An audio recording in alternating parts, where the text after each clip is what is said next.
नमस्कार मित्रांनो, या व्हिडिओमध्ये आपण दशकांसह गोष्टी तयार करण्यासाठी शिकणार आहोत।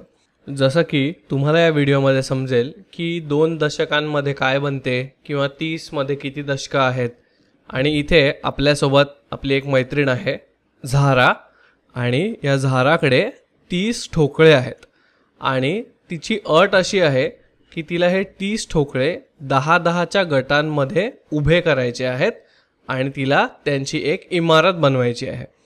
तर चला आपण झाराला मदत करूया आणि तिला एक एक ठोकळा घेऊन 30 ठोकळे कसे उभे करायचे किंवा ते 10-10 च्या गटांमध्ये कसे उभे करायचे ह्याच्यासाठी आपण मदत करूया। तर झाराला इमारत बनवायची आहे आणि तिच्याकडे एक एक ठोकळा आहे।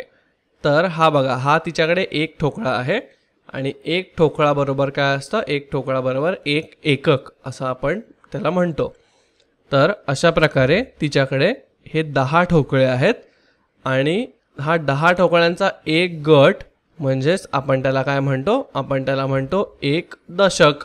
तर या ठोकळ्यांना अशा प्रकारे आपण एका रांगेत उभं केलं आणि त्याची एक अख्खी इमारत बनवली आणि आपल्याला किती मिळाले आहेत, आपल्याला एक दशक ठोकळे एका उभ्या रांगेमध्ये मिळालेले आहेत।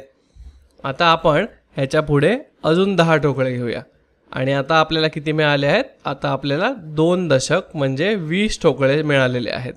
तर हे बघा, हे आहेत पहिले 10 आणि हे आहेत दुसरे 10। यांना सुद्धा आपण अशा प्रकारे ह्यांच्या वरती उभं करूया। तर आपल्याला इथे काय मिळेल, एक दशक ठोकळे खाली आणि दुसरा दशक ठोकळे वरती, म्हणजेच एकूण किती झाले, खालचे 1 आणि वरचे 1, एकूण झाले 2 दशक इतके ठोकळे। आणि 2 दशक म्हणजे किती, 2 दशक म्हणजेच 20 एकक, कारण 20 एकक म्हणजे हे एक एक करून असे 20 ठोकळे आहेत। आपण इथे जर मोजलं 1 2 3 असं करत मोजलं तर तुम्हाला कळेल की हे एकूण 20 ठोकळे आहेत आणि यांनाच आपण 20 एकक किंवा 2 दशक असं सुद्धा म्हणतो। तर ही झाराची दुसरी इमारत झालेली आहे। आता झाराला अजून 10 ठोकळे याच्यावरती ठेवायचे आहेत। तर चला आपण यापुढे बघूया की यापुढे सुद्धा आपल्याला हे 10 ठोकळे मिळालेले आहेत आणि हे 10 अधिक हे 10 अधिक हे 10 असे एकूण 3 दशक म्हणजे 30 ठोकळे आपल्याकडे झालेले आहेत।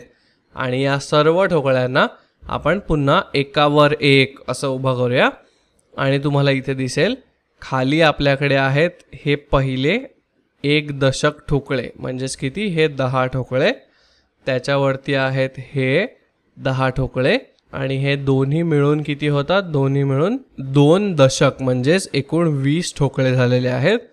आणि याच्यासुद्धा वर आपण गेलो तर हे वरचे 10 ठोकळे आहेत आणि हे 10 हे 10 आणि हे 10 हे तिन्ही मिळून एकत्र किती झालेले आहेत, तिन्ही मिळून झालेले आहेत 3 दशक ठोकळे।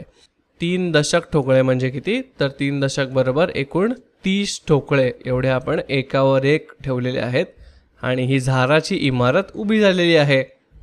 म्हणजेच आपण इथे काय बघितलं, तर पहिले हे 10 एकक आहेत, ते 10 एकक आपण एकत्र केले तर आपल्याला एक दशक इतके ठोकळे मिळाले। त्यानंतर पुढचे 10 जेव्हा घेतले तेव्हा एकूण झाले 20 आणि हे एकूण 20 ठोकळे म्हणजेच 20 एकक बरोबर आपल्याला किती मिळाले, आपल्याला 2 दशक इतके ठोकळे मिळाले। आणि त्यानंतर आपण शेवटचे 10 ठोकळे घेतले आणि एकूण हे झाले आता 10 20 30 म्हणजे 30 ठोकळे म्हणजेच 30 एकक इतके झाले आणि 30 एककला आपण 3 दशक असं सुद्धा लिहितो आणि आपल्याला 3 दशक इतकं उत्तर मिळालं। म्हणजेच आपण असं म्हणू शकतो की 3 दशक बरोबर 30 एकक किंवा 30 एकक बरोबर 3 दशक। म्हणजेच इथे आपल्याला काय समजलं, तर दशक हे आपल्याला मोठ्या संख्या तयार करायला किंवा त्या मोजायला सोपे करतात किंवा मदत करतात। म्हणजेच समजा इथे बघा, हे आईस्क्रीमचे चित्र आहेत आणि या आईस्क्रीमच्या चित्रांमध्ये एका ठिकाणी इथे 10 आईस्क्रीम आहेत। तर तुम्ही फक्त हे चित्र बघूनच सांगू शकता की इथे एकूण 30 आईस्क्रीम आहेत, कारण इथे एक दशक, इथला एक दशक आणि इथला एक दशक असे 3 दशक मिळून 30 आईस्क्रीम एवढे झालेले आहेत। आणि तुम्ही हे सहज न मोजता सांगितलं की इथे 30 आईस्क्रीम आहेत। म्हणजेच आपण याला अशा प्रकारे सोप्या रीतीने लिहू शकतो की 3 दशक बरोबर 30 एकक किंवा 30 एकक बरोबर 3 दशक. म्हणजे आपल्याला मोजणं एकदम सोपं झालेलं आहे. आता मला सांगा की इथे तुम्हाला किती दशक किंवा किती एकक दिसत आहेत बरं. चला तर मोजूया. तुम्हाला इथे किती दशक दिसत आहेत? 1 2 3 4 आणि 5. आणि 5 दशक म्हणजेच किती एकक? 5 दशक बरोबर 50 एकक.